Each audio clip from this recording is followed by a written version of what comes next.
Right, మళ్ళీ వస్తాను చిన్నప్పరెడ్డి గారు.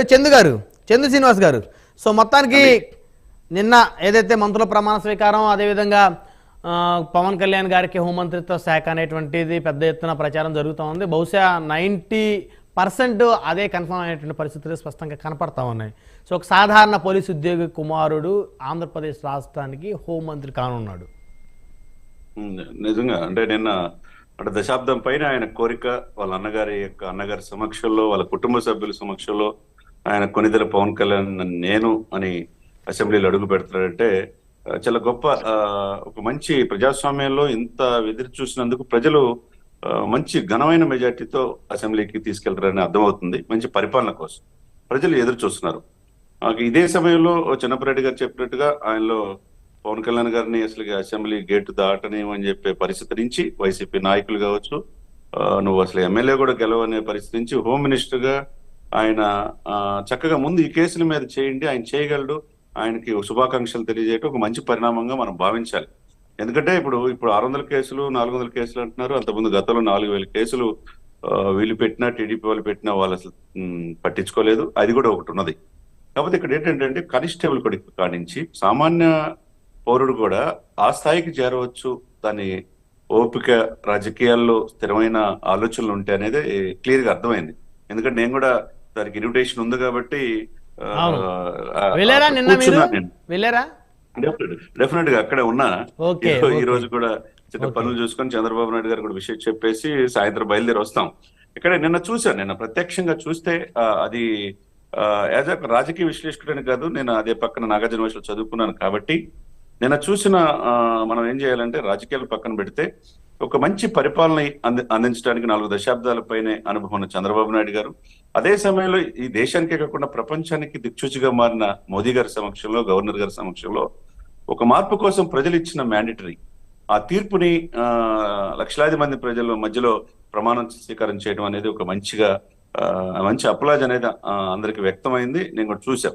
అదే సమయంలో బ్రహ్మనాయుడు గారు గతంలో గతంలో వైఎస్ జగన్మోహన్ రెడ్డి గారు కానీ, మంత్రులు కానీ, ఎమ్మెల్యేలు కానీ మీరన్నట్టు ఆయన వ్యక్తిగత హననం చేయటం, వాళ్ళ ఫ్యామిలీ జోలికి వెళ్ళటం, ఆయన కనీసం కారులో నుంచి బయటకు వస్తే మీరు బయటికి రావడానికి కనపడటానికి వీల్లేదని చెప్పి ఒక అభివాదం చేయడానికి కూడా వీల్లేదన్నారు వైజాగ్ లో పోలీసు అని చెప్పి ఆ ట్రీట్మెంట్ చేసిన ఆ విధానం, తర్వాత చివరికి నువ్వు అసలు ఇక్కడి నుంచి హోటల్ నుంచి బయటకు రావడానికి వీల్లేదని 12 గంటలు ఆయన నిర్బంధించిన తీరు, తర్వాత నందిగామ దగ్గర 5-6 గంటలు నడి రోజు మీద బైపాస్ మీద పడుకున్న ఆంధ్రప్రదేశ్ లో ఈ రాష్ట్రం మీది కాదు, ఏదో పాకిస్తాన్, ఏదో శ్రీలంక లాగా ఇది నువ్వు వస్తే ఏదో జరిగిపోద్దని చెప్పేసి ఆయన్ని రాష్ట్రంలో కూడా అడుగు పెట్టకుండా ఆయన చేసిన తీరు, ఇవన్నీ పరిణామాల మధ్య ఆయన కనుక మీరు అన్నట్టు హోమ్ మినిస్టర్లో ఆర్డర్ అంటున్నారు, డిప్యూటీ సీఎం ఎదురుగా అయింది కాబట్టి రాష్ట్రాన్ని చంద్రబాబు నాయుడు గారితో పరిపాలన గాడిలో పెట్టగలడనేది అర్థమవుతుంది. నేను కక్షపూరిత ధోరణిలో ఉండను, ఎలక్షన్స్ వరకే జగన్మోహన్ రెడ్డి గారి మీద వ్యక్తిగత అభిప్రాయం లేదన్నాడు కాబట్టి ఆయన rule is rule for all. చట్టం తెలుసు కాబట్టి చట్ట ప్రకారం ఆయన వెళ్తాడు, దాంట్లో డౌట్ పడాల్సిన అవసరం లేదు. కాబట్టి దీంట్లో ఎవరైనా దోషులు ఉంటే వాళ్ళకి శిక్షార్హులే. ఇప్పుడు ఈ రోజు తప్పు చేస్తే టీడీపీ తప్పు చేసినా, అటు అంతకుముందు వైసీపీ తప్పు చేసినా, ఇప్పుడు ఇన్స్టాంట్ గా ముందు ఈ చర్యలు తీసుకోవాలని చెప్పి రెడ్డి గారు అంటున్నారు. మరి గతంలో ఆయన బాధితులు, అధికార పార్టీ బాధితులు కూడా 120 మంది ఫ్యామిలీని పిలిచి అక్కడ ప్రత్యేక ఆహ్వానం పిలిచి టీడీపీ జనసేన పిలిచారు. వాళ్ళు కూడా కాళ్ళు పోయిన వాళ్ళు, వాళ్ళ మీద అసలు ఏకంగా మాచర్ల నియోజకవర్గంలో ఒక తెలుగుదేశం పార్టీ కార్యకర్తని ఈ రోజు కూడా యూట్యూబ్ లో లైవ్ మర్డర్ వీడియో ఉంది, గొంతు కోసారు. ఒక కోడిని ఎలా కోస్తారు అంతకన్నా దారుణంగా కోసారు. మరి అవి వదిలేసేయాలి. ఇప్పుడు ఏవైతే ఇన్సిడెంట్ గా జరిగింది, ఇప్పుడు వీటి మీద చర్యలు తీసుకోవాలి. తప్పకుండా దీన్ని జ్యుడిషియల్ ఎంక్వైరీ చేసి చట్టంలో ఎవరైనా తప్పులుంటే వాళ్ళు శిక్షార్హులే. ఇదే సమయంలో ఒక మంచిగా ఆలోచిద్దాం, ఒక పాజిటివ్ అట్మాస్ఫియర్ నేను ఏముందంటే దేశానికి మోదీ గారు ఈ రాష్ట్రానికి ఏదైనా చేస్తాననే భావన కలిగింది. ఎందుకంటే ఆయన సమక్షంలోనే నిన్న ఆయన ప్రమాణ స్వీకారం చేసిన తర్వాత ఆయనకు అభివాదం తెలియజేయటం, ఆ తర్వాత వాళ్ళ అన్నగారికి, ఎందుకంటే వాళ్ళ అన్నగారిని జగన్మోహన్ రెడ్డి గారు పిలిచెల్లా తెలుగు ఇండస్ట్రీ కోసం పెద్ద పాత్ర, ఒక తల్లి లాంటి పొజిషన్ ఉన్నారు సార్, మీరు ఇది ఇండస్ట్రీని బాగు కోసం మీరు చూడండి అని అంటే ఆయన పట్టినట్టుగా ఆ రోజు వ్యవహరించాడు. ఈ రోజున అంటే సీరియస్ లైట్ గా తీసుకున్నాడు జగన్మోహన్ రెడ్డి గారు, కానీ పవన్ కళ్యాణ్ గారు సీరియస్ గా తీసుకున్నట్టుంది.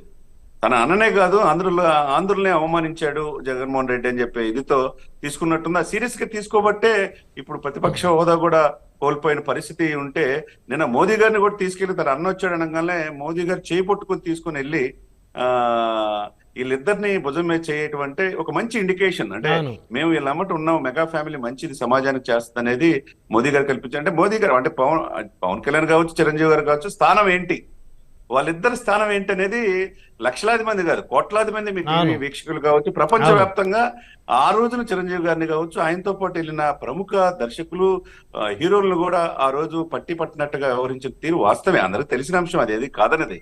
కానీ ఇక్కడ ఇప్పుడు ఈ రోజు పరిస్థితి ఏంటి, మెగా ఫ్యామిలీకి ఎవరు జోలికి రారు, వాళ్ళు ఏదో రాజకీయం చేసుకుంటారు, సినిమాలు తీసుకుంటారు, 10 మందికి 24 క్రాఫ్ట్స్ ఉపయోగపడతారు.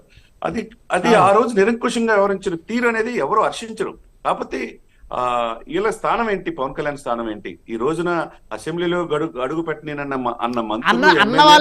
ఎవరు వాళ్ళు అడుగు పెట్టట్లేదు కదా. ఇప్పుడు చంద్ర శ్రీనివాస్ గారు ఎవరైనా ఉన్నారా సార్, ఎవరు లేరు, భూతద్దం వేసి వెతికినా కనిపించారు. ఆయన తిట్టిన వాళ్ళు ఒక్కలైనా ఉన్నారా, లేరు. ఒక రోజా, ఒక కొడాలి నాని, ఒక పేరు నాని, అమర్నాథ్, ఈ అంబటి రాంబాబు గారు, వీళ్ళు ఎవరు ఏం సార్, వీళ్ళ పరిస్థితి ఏంటి సార్, బ్రహ్మనాయుడు గారు చెప్పండి మీరైనా. అవును, వీళ్ళ పరిస్థితి ఏంది, వాళ్ళు ఇప్పుడల్లా ఇంకా వాళ్ళకి అడుగు పెట్టే అవకాశం లేకుండా పోయినట్టుంది. రాజకీయాల్లో ఓర్పు ఉండాలి, ఎట్ట పడితే అట్లా తిట్టి అధికారం ఉంది కానీ కేసులు పెట్టి రాష్ట్ర సరిహద్దులు మీరు దాటకూడదని చెప్పి నిర్బంధిస్తే ఎలా ఉంటదండి. ఇప్పుడు ఏమైంది, కోట్లాది మంది మోదీ గారి సమక్షంలో, మోదీ గారి కంటే గొప్ప వాళ్ళు ఉన్నారా ఇప్పుడు ఈ దేశంలో? అటువంటి వ్యక్తి అన్నదమ్ములు ఇద్దరిని తీసుకొని వాళ్ళిద్దరు భుజం మీద చేసి హక్కుని చేర్చుకొని, ఇది కదా కుటుంబం అంటే, ఇది కదా విలువలు అంటే, రాజకీయాల కక్షపూరిత అంటే ఇప్పుడు ఈ రోజు నీది కావచ్చు, రేపు ఇంకొకరిది అవుతుంది, రేపు నాది అవుతుంది. ఏదైనా కానీ ప్రజాస్వామ్యంలో ఉన్నప్పుడు చాలా హుందాగా వివరించాలా, గతంలో చేసిన పొరపాట్లను ఇక చేయకుండా వాళ్ళు చూసుకోవాలా. డౌట్ పడాల్సిన అవసరం లేదు. హోమ్ మినిస్టర్ గా లా అండ్ ఆర్డర్ అంటున్నారు, దాంతోపాటు డిప్యూటీ సీఎం కాబట్టి ఇంకో శాఖ, భారీ నీటిపారుదల శాఖ అని పంచాయతీరాజ్ కూడా వస్తుందనేది తెలుస్తుంది. ఏదేమైనా కానీ సాయంత్రం ఆయన తిరుపతి వచ్చిన తర్వాత లిస్టు ప్రకటిస్తారు. ఏ శాఖ ఇచ్చినా ఆయన ఆ శాఖకు వన్నీ తీసుకొస్తాడు, నో డౌట్ ఎట్ ఆల్. ఎందుకంటే ఆయనకు డబ్బు ఇవ్వలేదు, ఓన్లీ ప్రజల సేవ, ప్రజలకు సేవ చేయాలన్న ఆలోచన వాళ్ళ అన్న నుంచి స్ఫూర్తిగా పొందాడు. ఒక మంచి పరిపాలన ఈ రాష్ట్రానికి ఇవ్వాలి. ఈ రాష్ట్రం రాజధాని లేదు, స్పెషల్ స్టేటస్ లేదు, పోలవరం పూర్తిగా లేదు, విశాఖ స్టీల్ లేదు, తర్వాత 35,000 మంది జాబ్ క్యాలెండర్, మెగా డిఎస్ లేదు. ఆ జాబ్ క్యాలెండర్ ని ఇప్పుడు ఈ రోజు మొదట్లో సంతకం పెడుతున్నారంటే చంద్రబాబు నాయుడు గారు, చాలా మంచి పరిణామం. అదే కాక ల్యాండ్ టైటిలింగ్ యాక్ట్ రద్దు అంశం మీద కూడా దృష్టి పెడుతున్నారంటే, ఇప్పుడు సెక్రటరియట్ లో కూడా ఈ రోజున ఆయనకి ఎప్పుడు జరగని విధంగా కని విని రీతిలో స్వాగతం పలకడానికి ఎంప్లాయీస్ అంతా కూడా చంద్రబాబు నాయుడు గారిని, పవన్ కళ్యాణ్ గారికి పట్ల చూస్తున్నారంటే దాన్ని ఆలోచించుకోవాలా. ముఖ్యంగా పరిపాలన మీద అస్తవ్యస్తంగా ఉన్న ఆంధ్రప్రదేశ్ రాజధాని లేదు, అస్తవ్యస్తంగా ఉన్నది. ఆ అస్తవ్యస్తమైన పరిపాలన గాడిలో పెట్టాలంటే వీళ్ళకి అందరూ పార్టీలకు అతీతంగా సపోర్ట్ చేయాలా. ఏదైనా కానీ ఈ రోజు 11 సీట్లు పరిమితమైన బ్రహ్మనాయుడు గారు, వాళ్ళ పాత్ర వాళ్ళ ప్రజల్లో ఏముంది, ప్రజలు వాళ్ళకి ప్రతిపక్ష పాత్ర లేకపోయినప్పటికీ అసెంబ్లీలో ఖచ్చితంగా ప్రజలు వారికి ఇచ్చినటువంటి అవకాశాన్ని కనీసం వాళ్ళు తప్పకుండా ఈ 11 మంది కూడా హాజరవ్వాలి జగన్మోహన్ రెడ్డి గారితో పాటు. ఎందుకంటే హాజరవ్వాలి, ప్రభుత్వం చెప్పిన దానికి సమాధానం చెప్పాలి. ఇంకా హాజరవ్వకపోతే ప్రజలు ఇంకా పూర్తి విశ్వాసాన్ని కోల్పోతారు కదా. వాళ్ళు ఎందుకు ప్రజలకు దూరం అయ్యారనేది చెప్పాలి. ప్రజలకు ఎందుకంటే ఇంతమంది గెలిచినా నిలబడ్డారనేది ఆలోచన వాళ్ళకి కలగాలి. అది రాలేదు అనుకోండి, అది పార్టీ అనేది వైసీపీకి ఫ్యూచర్ లో కష్టం అవుతుంది. ఏదైనా కానీ ప్రజలు ఇచ్చిన తీర్పుని గౌరవించి, పవన్ కళ్యాణ్ గారు ఇందాక రెడ్డి గారు చెప్పినట్టు ఆయన కక్షపూరిత ధోరణులు ఆయన ఎప్పుడు ఉండవు. స్టేట్మెంట్ ఆయన అదే కదా ఇచ్చింది, కక్షపూరితంగా వ్యవహరించడానికి కాదు, ఈ విజయం ఒక బాధ్యతతో కూడినటువంటి విజయం ఇదని. డెఫినెట్ గా ఆయన చేస్తాడు, ఆయన డౌట్ పడాల్సిన అవసరం లేదు. ఎవరిలాగా ఆవేశపడు, ఆయన ఆలోచన, ఇప్పుడు చూస్తే పరిణితి, ఈ దశాబ్దం పైన ఎన్ని దెబ్బలు పడ్డాడు, ఈ రోజున ప్రజలు ఎందుకు స్వీకరించారు, ప్రపంచవ్యాప్తంగా పవన్ కళ్యాణ్ మీ నేషనల్ మీడియాతో పాటు స్టేట్ మీడియా మొత్తం ఎందుకు ఈ విధంగా పొలిటికల్ స్టార్ నేషనల్ లెవెల్లో, నాట్ ఓన్లీ బ్రహ్మనాయుడు గారు, ఆంధ్రప్రదేశ్ తెలంగాణనే కాదు, ఆయన జాతీయ స్థాయిలో ఢిల్లీలో ఈ రోజు బీజేపీ ఎన్డీఏ కూటమి వచ్చింది అంటే, మోదీ గారు ప్రధానమంత్రి అయ్యారంటే దాంట్లో ఈయన తీసుకున్న కూటమిని కలపటం, బీజేపీ టీడీపీ జనసేన కలపటం వల్ల సెంటర్ లో అవును. ఈ రోజు సెంట్రల్ లో అధికారంలో ఉంది కాబట్టి ఏ పనులు రాష్ట్రానికి కావాలో ఇంతవరకు గత ప్రభుత్వంలో చేయలేని పనులన్నీ అది పవన్ కళ్యాణ్ గారు, చంద్రబాబు నాయుడు గారు వీళ్ళిద్దరు కలిసి మోదీ గారి ద్వారా తీసుకొస్తే రాష్ట్రానికి మంచి జరుగుద్ది. ముఖ్యంగా ఈ రోజు సాయంత్రం బాధ్యతలు తీసుకుంటున్న చంద్రబాబు నాయుడు గారికి, అదే విధంగా మంత్రులు అందరికీ కూడా రాష్ట్ర వ్యాప్తంగా ఉన్న 26 మంత్రులు ప్రమాణ స్వీకారం చేసిన అందరికీ దీనికి అధిరథ మహారథులు ఎంతో మంది వచ్చారు. అవును. అన్ని చాలా పెద్ద పెద్ద వాళ్ళు వచ్చారు. రజనీకాంత్ గారు, చిరంజీవి గారు, ఏమండి రజనీకాంత్ గారు కూడా వచ్చారు కదా. వచ్చారండి.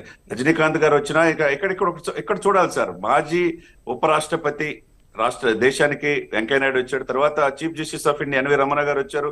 గడ్కరీ, తర్వాత అమిత్ షా గారు వచ్చారు. తర్వాత నడ్డా గారు వచ్చారు. ప్రముఖులు మీరు అన్నట్టు అమితాబ్ బచ్చన్ అందరూ కూడా ఇది వచ్చారంటే మిగతా రాష్ట్రాలు, తమిళనాడుకి సంబంధించి కావచ్చు, మిగతా కేంద్ర మంత్రులు వచ్చారు. హోంశాఖ సహాయ మంత్రి సంజయ్ గారు వచ్చారు. ఇటువంటి వ్యక్తులంతా కూడా రాష్ట్రాల మధ్య ఏదైనా కానీ పరిపాలన ఇచ్చినప్పుడు వాళ్ళకి సపోర్ట్ చేయాలి, వాళ్ళకి విషయం చెప్పాలి, మంచి పరిపాలన అందిస్తే